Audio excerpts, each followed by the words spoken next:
I'd like to introduce next Lewis Headley, who is the Quality on Participation Lead for Oxfordshire CAMHS.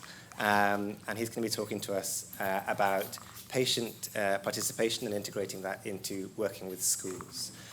Hello everyone, you alright? How we doing, we alright? Yeah. Cool, it's a bit like ITV, isn't it? So basically, I'm Lewis Headley. I cover the whole of Oxfordshire CAMHS, and the idea of my role is to make sure I involve young people within their care, service development, taking steps forward basically on how we reroute, how we almost evolve and make sure there's an evolution within our service. So firstly, we're just going to talk about what participation is. So participation is the action of taking part in something. If everyone can raise their hand with me quickly, it's as simple as that. Look, we've all taken part. It's as simple as that. We're there already. But to be honest, when we talk about patients and having people who are in hospital involved, especially young people and stuff like that, it's about them taking ownership of their care. It's about them helping them take steps forward, facilitating the opportunity for them to take steps forward within their own care, whether it be understanding their diagnosis, whether it be understanding the next step. So that is where we are within participation. Being CAMHS, we had a relaunch a few months ago. I can't exactly tell you the month, I do apologize. But let me just run you through the model quickly. So what we have here is our SPA, our single point of access. I'm sure everyone knows about the SPA. Just in case you don't, single point of access is where you call to get a consultation. Maybe you need to make a referral. We've got a couple of our SPA clinicians at the back there. If you can give me a wave, please, SPA clinicians. There we go. As you can see, it's a process, making sure we get our young people the right help, the steps forward that they need, and making sure that we offer a different range of avenues into our service, being CAMHS. It's a very broad service. But at the bottom, across the whole of the model, we have involvement and participation. The idea of SPA was worked around with young people. It's about them understanding the process. How do you come into CAMHS? Do you necessarily feel you need CAMHS? And is it a step you feel you need to take?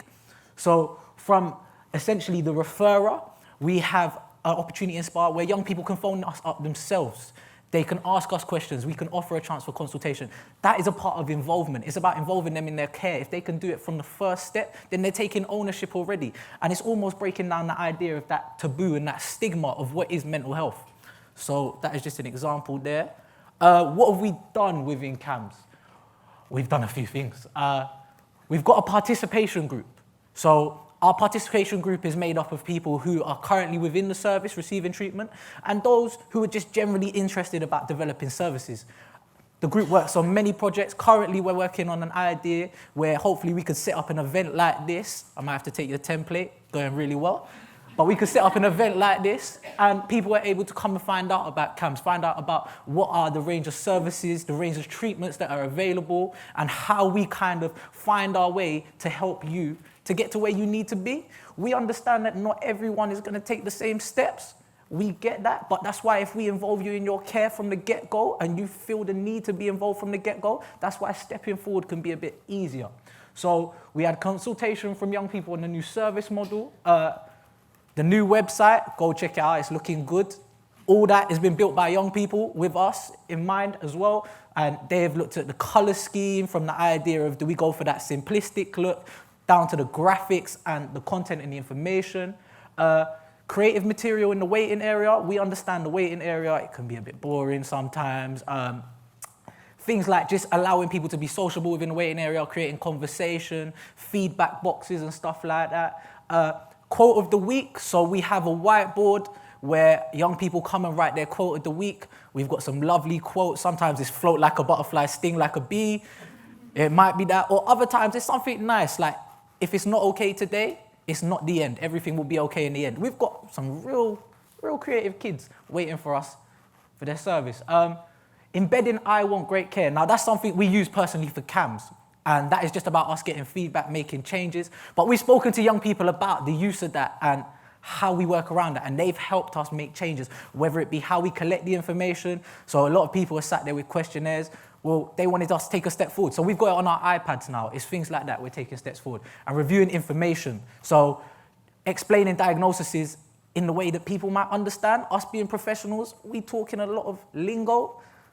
it's not always helpful. Sometimes I've got colleagues who will say to me, oh, do you know about this? And it's kind of like, oh, sorry, what does that mean? Because we forget where we are and we forget we're not always talking to people working within the same service as us. So things like that, these are what we have done and this is what we're doing. So we're further developing the website. We're looking at different evolution. We're looking at evolving the service.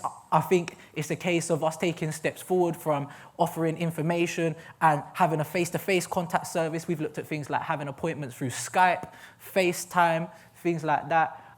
Films we've put out there. Please go check out our films on YouTube on the Oxford Health channel. Our young people put a massive amount of work into films about explaining anxiety, personality disorder.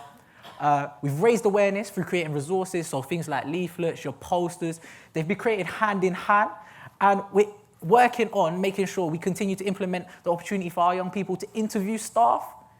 It's very important to give them the opportunity to make sure they understand what it means to be an interviewer, not just an interviewee, and for what they're looking for people to be in certain positions, certain roles. So we're developing policy in and around that. And we're trying to write that into every job description. So if you're looking for a job, please do expect it to be interviewed by a young person within CAMHS, because it's really important to us that they understand what they'll be receiving, they understand what they'll be looking for. Okay, so as I said, we achieve it through looking at participation groups, developing links with schools, so from head teachers to assistant head teachers, your LCSs, and our own Inreach workers, people we work with, developing links within our community. So we've worked with a lot of charities now, we have partners, and our workers continue to develop and we continue to link in with them because they also have connections with other charities and they look further forward and they work with a different range of people. We don't want to cut the evolution of CAMHS just because we did not ask one person. It doesn't make any sense to us. Everyone should have an opportunity to speak about the services they're receiving. Youth organisations, as well as we speak and we listen at different events. And sometimes we just go sit down in the waiting area, or sometimes our young people will drop us a text. Might be a case, I'm not really feeling this today. Send me a picture message, I'll reply. We've kind of made it very flexible and accessible. So PG is our participation group. So as I said before, our young people are there to look at projects. People may make suggestions to them about the waiting area. They're almost like our council, they're our lead. They kind of govern what we do to an extent. And they speak up and they let us know where we're going right, where we're going wrong, and they help us improve and develop. Now this is what we call the baby. The baby is our school Inreach and our participation collaboration model. It's quite a mouthful. Here we have our school Inreach. So our school Inreach are our workers that go into schools, they provide groups. On one side, we've got participation. That's me and my colleague. So we make sure the involvement's up and there's a range of work we can do in around creating resources, but making sure there's always a collaboration. And then we have our community Inreach. And our community Inreach are our charities. So they're our third sector partners, working with a number of different people. So we've got charities like Raw, who do a lot of work with wood. You've got people like Tracks. I'm not sure if you've heard of them, but these are people you should really try and get in contact with. And what we've tried to do is we've tried to bring everyone together in and around through participation Inreach and community Inreach and kind of get an ethos of what we can offer to schools. How can we make sure that everything we're offering out to the community, everything we're offering to schools already and everything participation can offer, can we put it into one package? Can we embed it so no one is left out? Everyone feels like they have the opportunity. We've looked at what we can all bring to the table, what do we need from each other, and what have we already got into place? And this has taken a step forward for us because this is what we've used within our patient participation. So I will take you on to what we did using that model. We were quite fortunate enough to be in touch with Wheatley Park School through one of our school health nurses as well as one of our Inreach workers. And we sat down and we ran focus groups with the young people. We spoke to the young people about how do you feel about mental health in general. These very straightforward questions that they were able to fantastically elaborate on. They were able to tell us, well, we feel like we need more posters. We feel like we need to know what CAMHS is and what it's about. So we were able to have these discussions. So we ran a focus group with these students. We did about 2 or 3. One of the big things that came up within the focus group was the idea of exam stress and exam anxiety. And I think, as we all know, within schools, exam time, extremely stressful for the young person, extremely stressful for the teachers. It's an ongoing thing. But what we were able to do where we were able to run an exam session in collaboration with our Inreach workers, our school health nurse, our assistant head, and us participation. And the idea was that we brought a group together, group of young people, we split them up into 3 groups of 10, and we had 3 different stations. Now what they would do, the first station would talk about mindfulness and almost different kinds of strategies to help you cope with stress and anxiety, whether it be through noticing things like the taste and texture, maybe it's about recognizing your surroundings, using it as a grounding mechanism, focusing on your breathing. And then our next stage was talking about revision tips and how to set out and plan. That was our assistant head talking about, well, there's time for your personal life and there's also time for you to make sure you get your revision done. This is how we block it out and this is how we make sure there's a set period for you to take these steps. And then they would come over to me and we would talk about basically the use of doodling. Now, who doodles? Who doodles? I doodle. Oh my gosh. I think I'm a fantastic doodler. If anyone wants a piece of art, give me a shout. Doodling, it is proven that doodling does help us focus.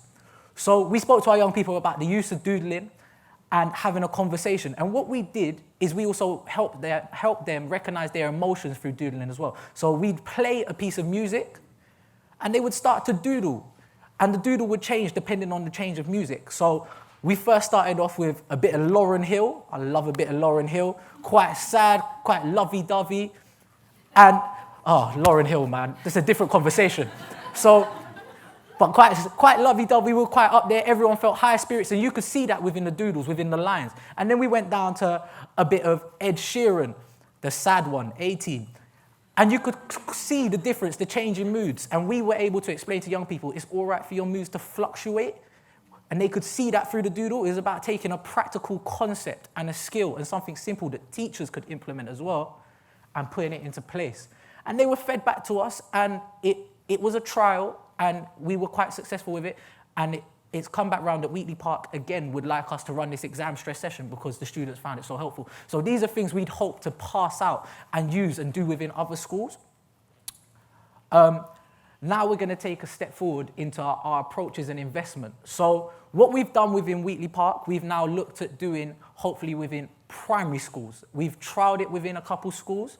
As Matt said before, we went over there, we did the big doodle, we spoke to the young people about their emotions and stuff like that, and they were able to see it's practical. We were able to do something called what we call leaf mindfulness. Perfect example is, I give you a leaf, hold it in your hand. Are you able to notice the weight? Take the time to recognize. Turn over your leaf. What does it look like? And then, it's hard, I'm going to ask you to swap your leaf with the person next to you. The idea is, how do you feel about swapping the leaf? I'm 22. I didn't want to swap my leaf. I was fuming. But these are the things we are taking into practice, and this is the step we're taking forward, and we hope to give it to you and hope to let you move forward with it. So I would say any questions, but my time's up, so shout me. But anything you need to know, any more information, please do email me and give me a shout. If you feel you would like us to come into your school, try it out, do a bit of work, secondary or primary, give us a shout. Thank you very much. Thank you very much. Yeah.